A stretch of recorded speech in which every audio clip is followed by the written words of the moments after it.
Swayam Prabha. Digital India. Educated India.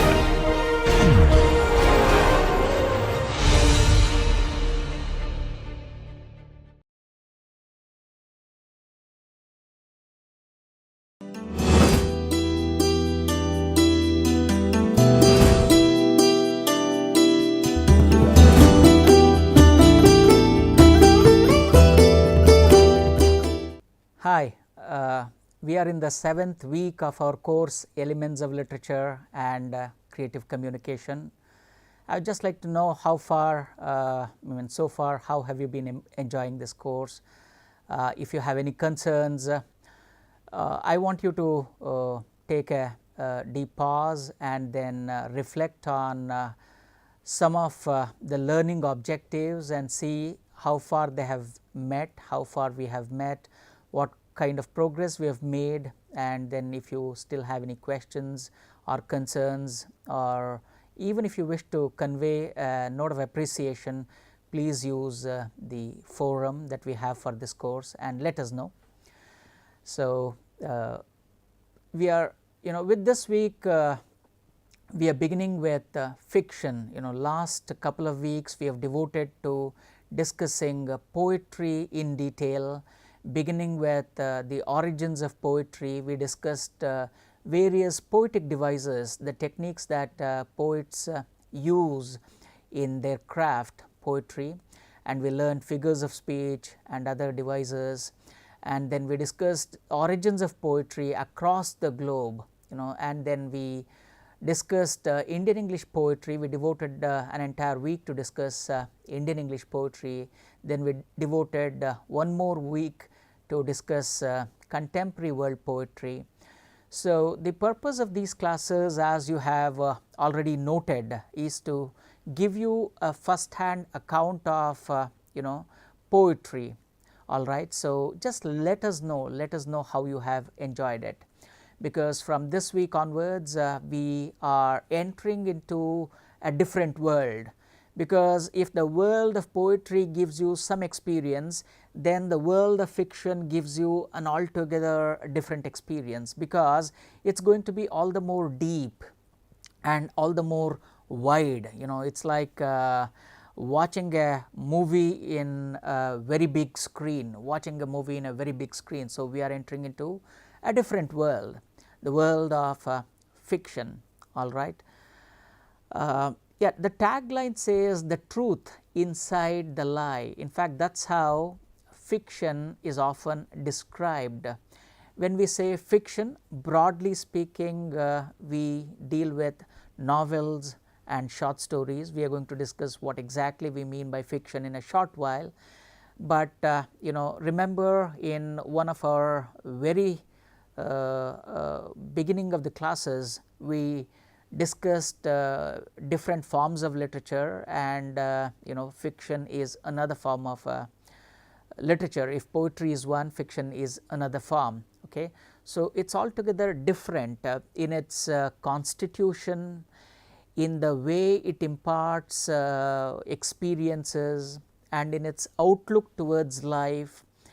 Everything, fiction is radically different from poetry that we have read. But this would be equally challenging, like poetry, fiction is equally challenging. More than poetry, of course, all of us know this, that fiction is the most preferred genre of literature. It is the most preferred genre of literature, even commercially speaking. The number of copies sold, let us say, for every one book of poetry, approximately 6 to 8 book of novels are sold. So, that is the ratio. So, fiction is one of the most preferred genres of literature for various reasons. We will discuss in a very short while why is this, what is the reason behind this kind of popularity for this fiction. Why is it that many people go to fiction? Is it because it is like, of course, many describe fiction as it is like reading a movie. You know, it's like holding an entire movie in your pocket or in your hand and then start reading it whenever you want it, like opening an entire universe, because each novel contains within its fold a universe. You just have to open it and begin reading it. So, and in terms of language, is it because a little more simpler compared to poetry? Why is it that novel as a genre or as an element of literature, why is it preferred? These are some questions we are going to discuss in the course of our class. Yeah, let us take a quick look at why. I mean, when we say fiction, what do we mean by that? Okay, what is fiction? Okay, fiction is basically any creative work, a narrative work, because it involves narrating. What do you narrate? You know, there are some people, look up, I am sure all of you have read at least a novel or two, right? Whatever language it may be written in, you may have read this novel in your own languages, first languages, mother tongues, or in English or in any other language. Just think of any novel. What does it do? It's a creative work, right? You know that. And it narrates a story. So, there is an element of narration, there is a story in that. Every novel will invariably have a story, more than one story in many cases. And how does that happen? You know, there are a lot of characters. In fact, characters are equivalents of people that you and I see in the real world, right? So, in the nation of novel, people are called, you know, characters, what we call citizens here in our regular life. In the republic of novel, they can be called characters. And like we live in a place, characters too will have to live in a place. So, therefore, you have settings, these are different. I am talking of different elements that constitute a novel. Of course, in order to understand novel, we need to know what is inside that, all right. So, there are places, there are sometimes real places, there are imaginary places, there are characters, and something happens. There is an event or two or many events that take place, and there is a story that runs through all these characters. So, in general, this is a kind of a vague picture. When we say novel, you know, or fiction, this is a broad picture that comes before our eyes, right. Yeah, we need to, before we delve deep into fiction, we need to know one thing, right. Fiction is not history. Well, there are certain novels, there are certain fictional creations based on history, but you can't replace fiction with history or history with fiction.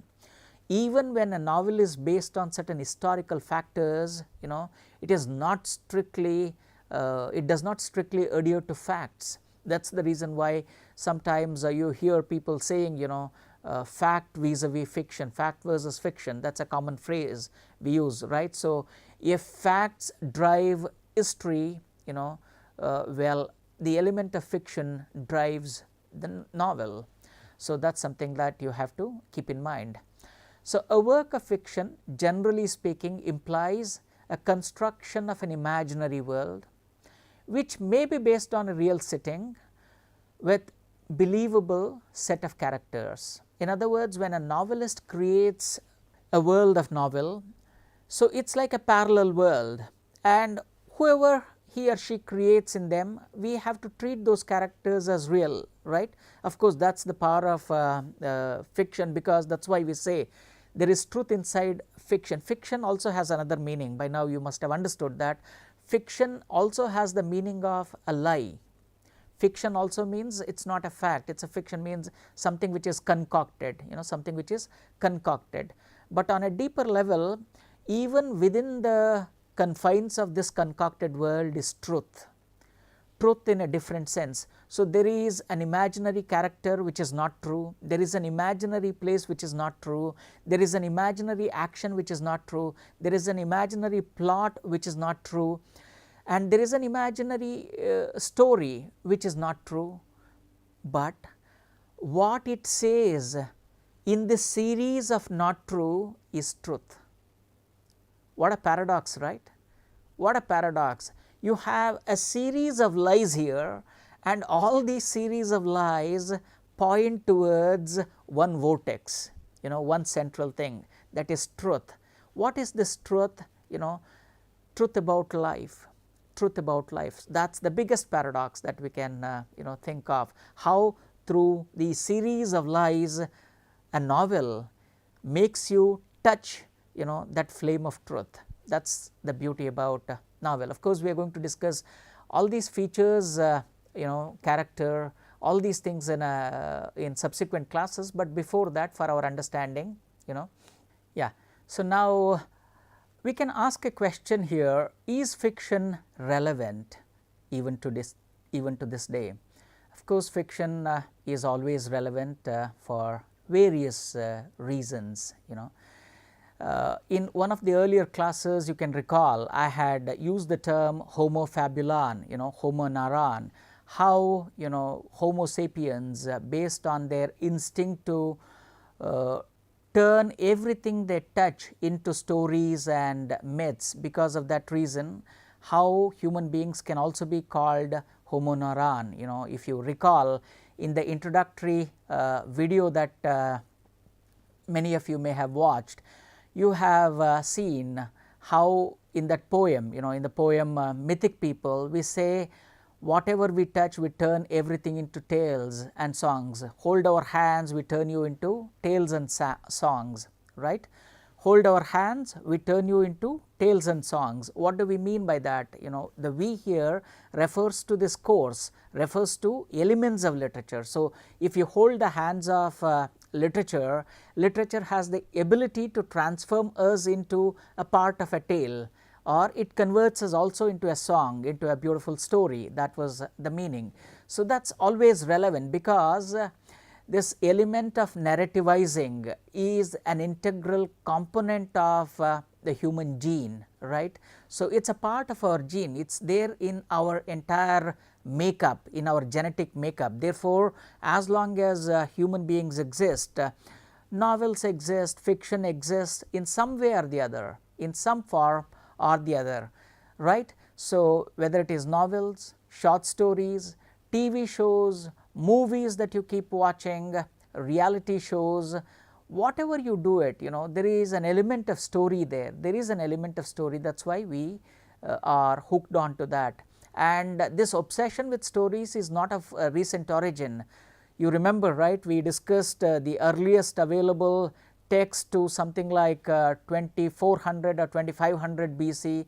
So, even before that, human beings are known to share their experiences using concocted stories. Of course, earlier poetry did the job of the story as well. Poetry was used also to convey a story, but so that is why you can say that novel has its origin in the oral tradition of literature.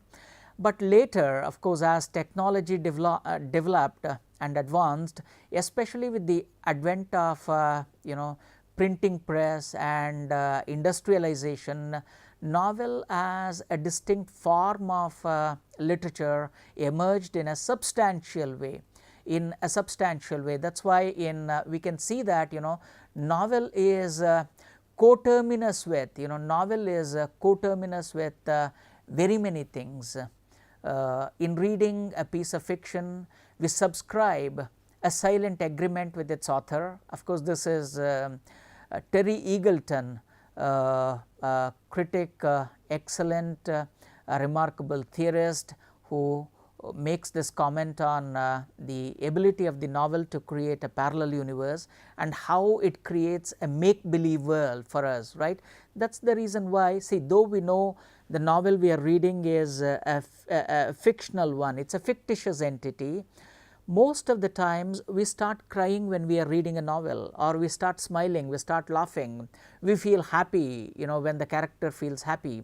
Why does that take place? Because the novel that you hold in your hands has an innate ability to transport you into its own world. You just have to hold the novel in your hands, you also become a character there, you become a spectator, and you start watching what happens to all those characters. So, you become the great spectator. watching everything that happens in that universe firsthand. That is the reason why you get affected so much when you read a novel. This is what the critic Terry Eagleton remarks. In reading a piece of fiction, we subscribe to a silent agreement with its author, who pretends that something is true and asks us to pretend to take it seriously, and we do that, right? And secondly, we know that every fiction designs a possible world, even a universe, and all our judgments of truth and falsehood must concern that possible world alone. So, we become an integral part of the world, and that is the reason why, of course, we are attached to that. Yeah. Why do we weave tales? Again, I said that it's a part of our gene, it's a genetic makeup. That's why, whether formally or informally, we go on concocting. That's why when you say that when you tell a lie, it's again you are spinning a beautiful narrative around, you are just giving a beautiful spin to it. Therefore, you can say that origin of novel may be in the ordinary lies that you and I invent, because lying is not easy, right? You will have to have a solid background, you have to arrange things to suit to your lie. So, therefore, every lie that you and I utter is a micro novel, okay, something like that. Of course, we should not end there, we should stretch it and create a novel of course, I am saying it in a lighter vein. Yeah. We not only tell and engage with fictional stories, but we also reflect on the content of the story, right? That is the reason why I said it is like a make-believe, and we ascribe certain morality to it, certain ethical values to it, and even ideologies to it. And and most of the times these novels reflect aspirations of an entire race. They reflect our vision, the vision of contemporary society. That is why reading novel becomes an important thing, because it has an extraordinary ability, one, to reflect our society.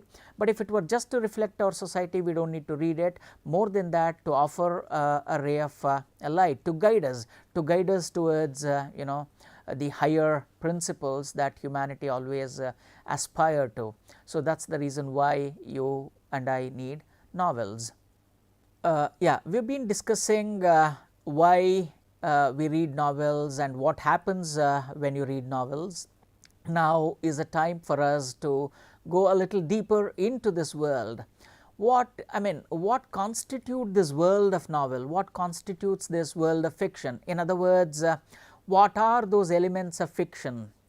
Of course, remember, I am just introducing you to these concepts now, and later we are going to in our next class we are going to pick up various elements of fiction in a detailed manner. But of course, let us begin with characters. Of course, I said characters are equivalents of analogous to people that you and I see in our real life, including you and me, right? So, characters are a replica of us, okay. So, next is plot. What is plot? Of course, I said every novel has to have a story, right? A story happens in a particular way. In fact, it happens in a time. Let us say, for instance, a plot is a combination of a story plus a causal element to that. And again, in subsequent classes we are going to distinguish that, but you can say that plot is the way in which a story unfolds.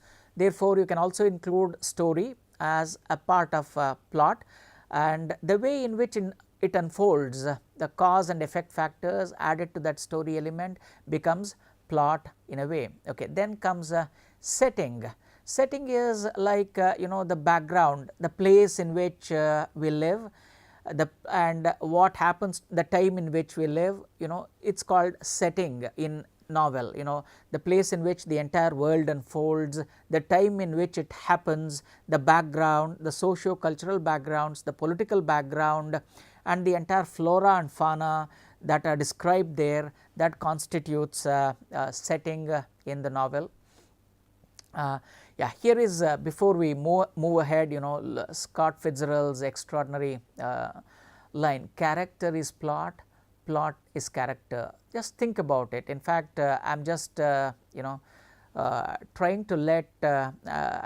to sow a seed here, and we are going to pick it up for discussion in subsequent classes. Just come to think of this particular thing, character is plot, plot is character, because in the previous slide we discussed character as separate from plot, and here Scott Fitzgerald, a well known writer himself, says that character is plot and plot is character.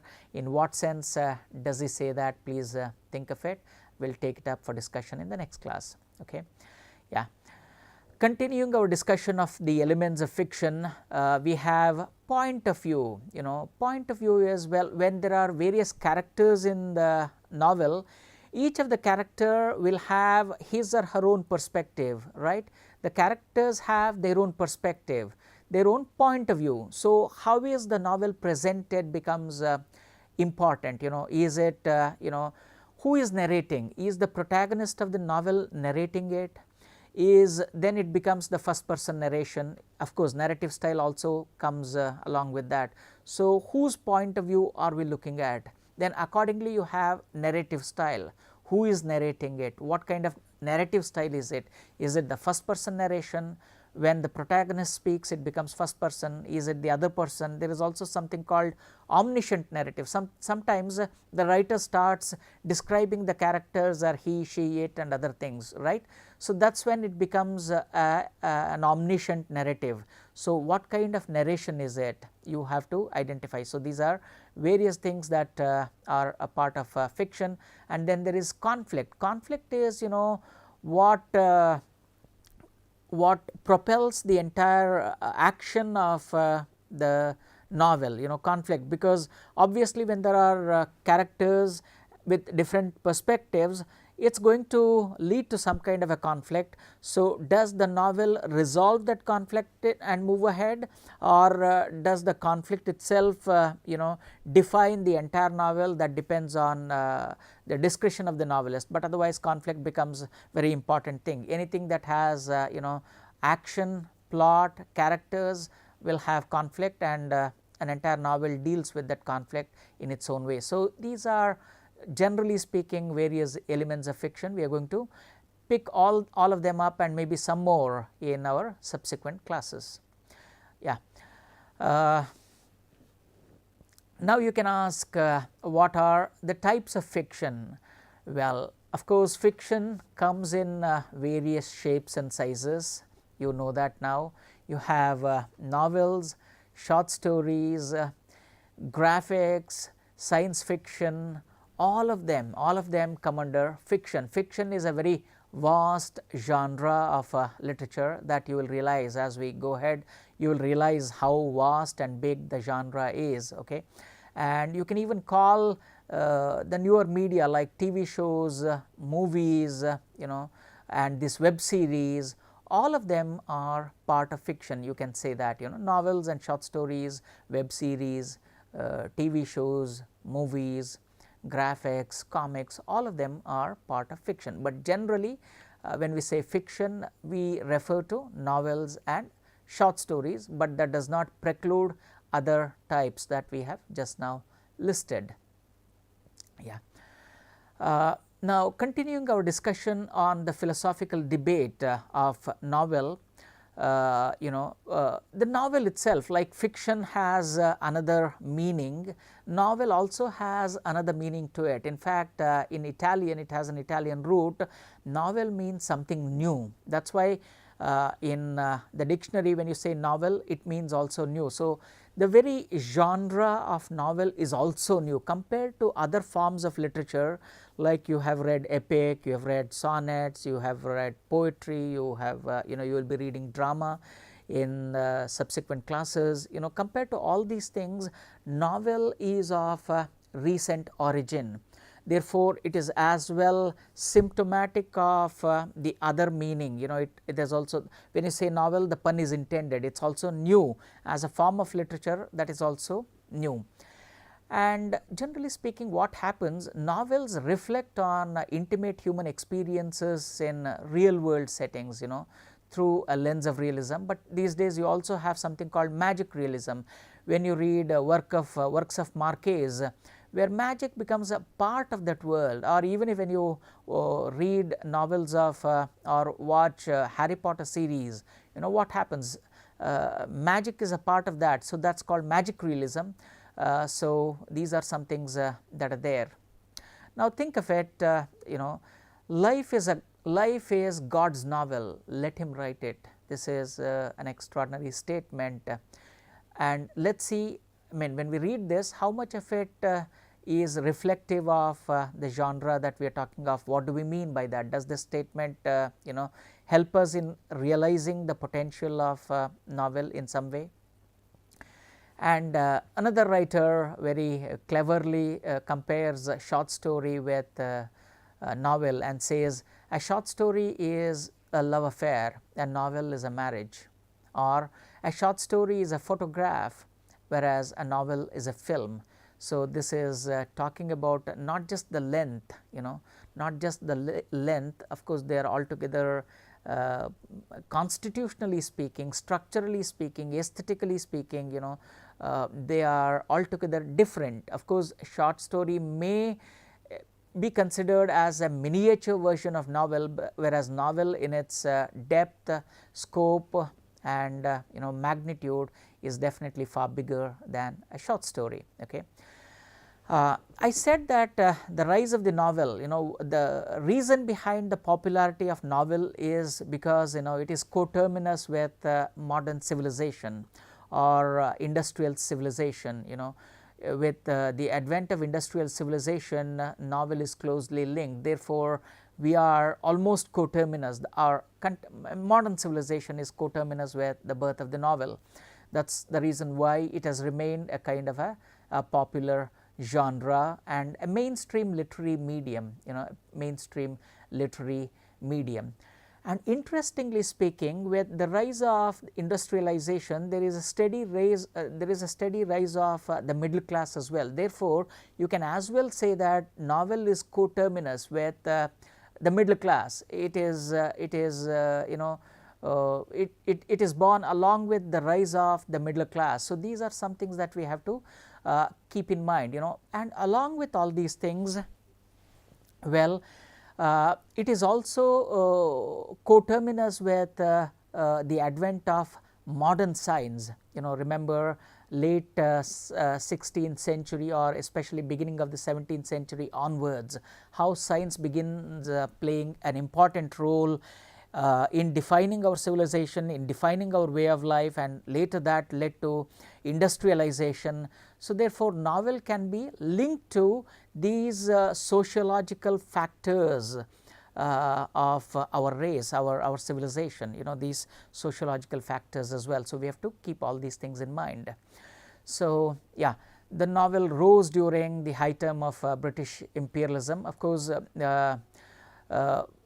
with imperialism, with colonization, the British brought and they also the seeds of novel were sown all over the colonies, and as a result of that, sometime towards the middle of 18th century and towards the end of 18th 19th century, you find novel in a full-fledged way in almost all the colonies. So, these are a couple of things that you have to keep in mind. Many critics consider novel as an anti-genre. Why is that? Because for other genres of literature, there are some clear-cut boundaries, but in terms, as far as novel is concerned, it's a kind of a hold-all. You remember a hold-all, right? You can dump anything to that, right? You can dump almost anything into novels. So, something like that. That's why you can call it a literary hold-all.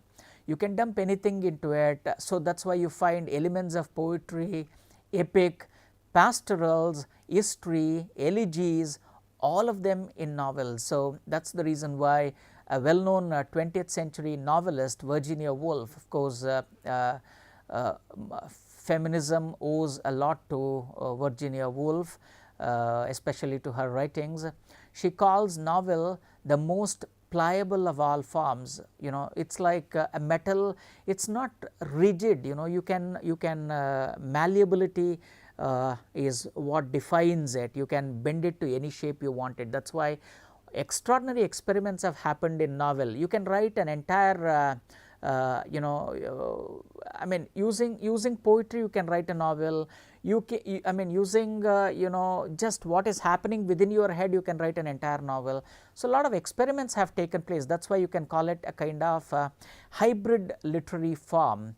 Hybrid literary form. That's the reason why it has an extraordinary ability to defy the conventions of its own boundaries. It defies its own boundaries and transgresses it. That's, and somebody says that, you know, in novel you find the drippings of other genres of literature. Just think about that particular statement. And again, Terry Eagleton, a scholar on the novel, in his remarkable book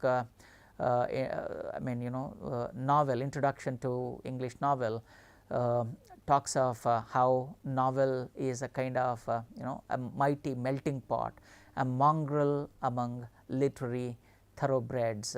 It's an interesting quote from Terry Eagleton. You can take a look at it a little later. Yeah. From here we come to Michael Bakhtin, another remarkable theorist who compares novel with another genre of literature, epic.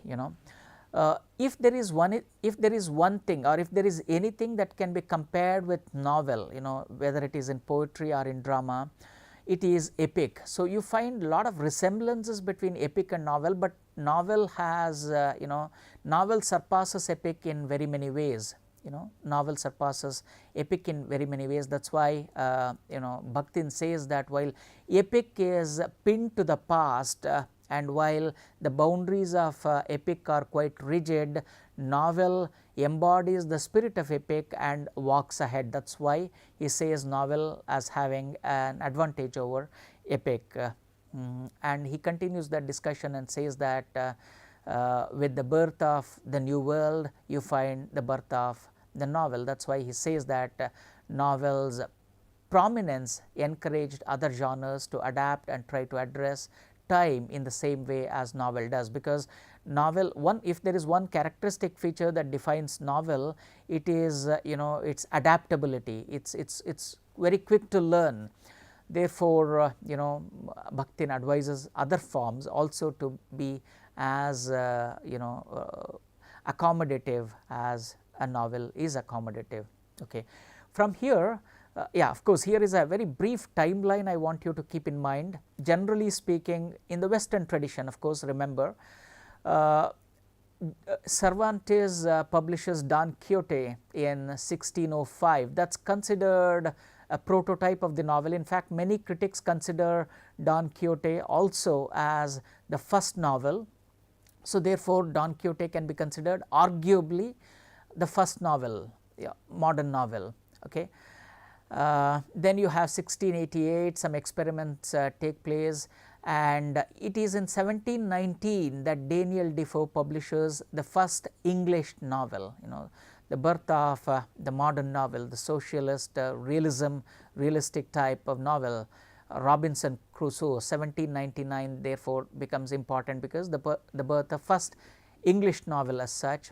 And afterwards, towards 1759, you have Lawrence Sterne publishing Tristram Shandy, an experimental novel. Of course, remember, novel is quite at its nascent stage at that point of time. So Tristram Shandy experiments with the form in extraordinary ways.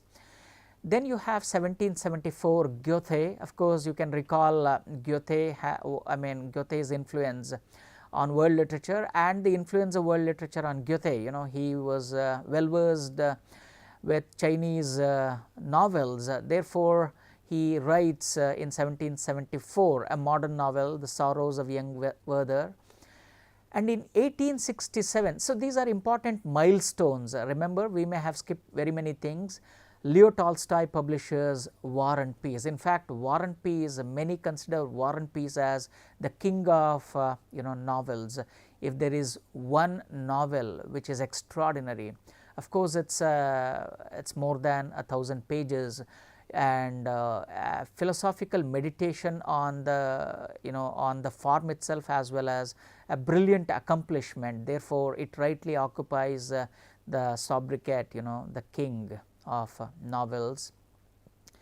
Then when it comes to 20th century, you have James Joyce, who publishes Ulysses in 1922. Again, it inaugurates a new wave of novel using stream of consciousness. Of course, James Joyce writes an entire novel. So, what happens within one's head constitutes an entire 600-page novel.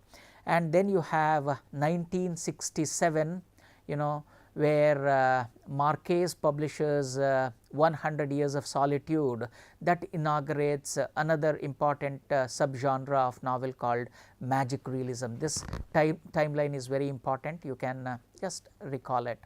Of course, based on this, let us quickly discuss the rise of novel as far as the in the Indian subcontinent is concerned. Of course, because of the influence of the colonizers, and of course the Macaulay's Minutes, and now English education is is gaining a kind of traction in the late 18th century and 19th century, as a result of which you find by 1850s many regional writers experimenting with this form called novel.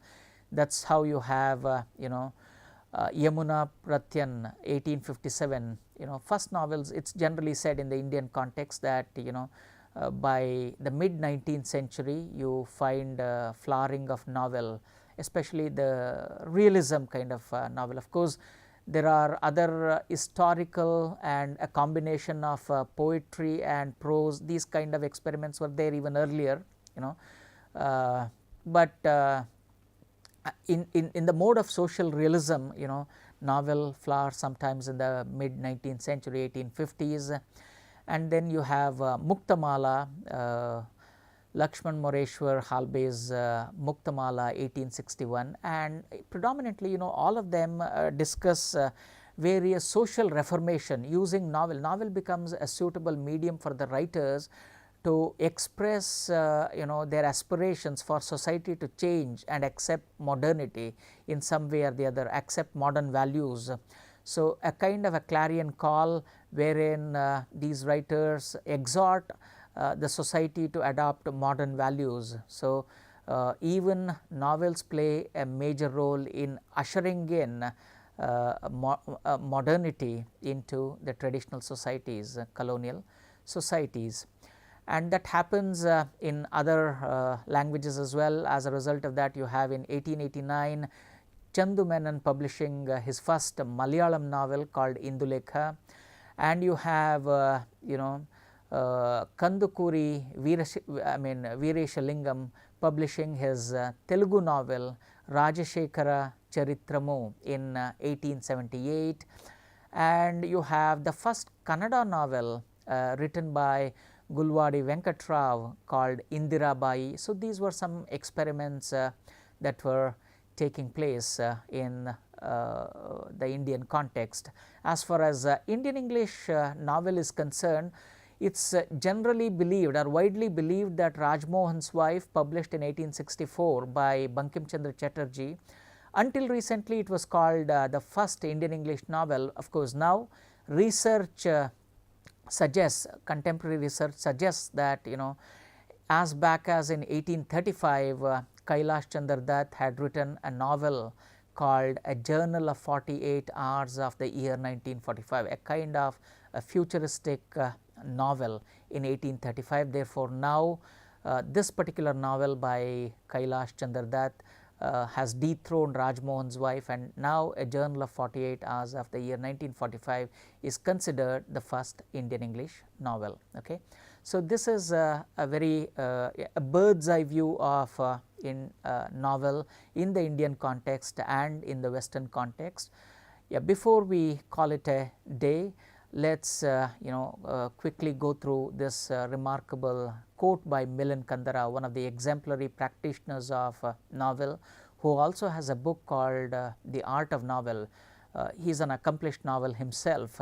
Okay, this is from his book called The Book of Laughter and Forgetting. Now, the stupidity of people comes from having an answer for everything, right. Of course, you can recall the definition. A wise man is one who knows that he does not know anything, whereas a foolish guy thinks he knows everything.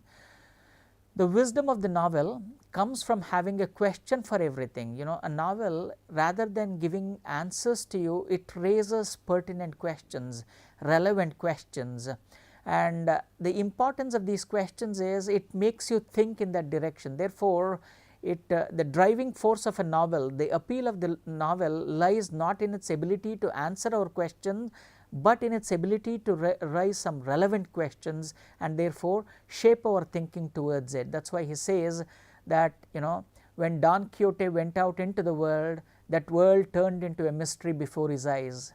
That is the legacy of the first European novel to the entire subsequent history of the novel. Rightly acknowledging the value and significance of the first European novel, he says, you know, the novelist teaches the reader to comprehend the world as a question. There is wisdom and tolerance in that attitude. Of course, if anybody says they have answers to all your questions, of course, you need to take such people and take their words with a pinch of salt.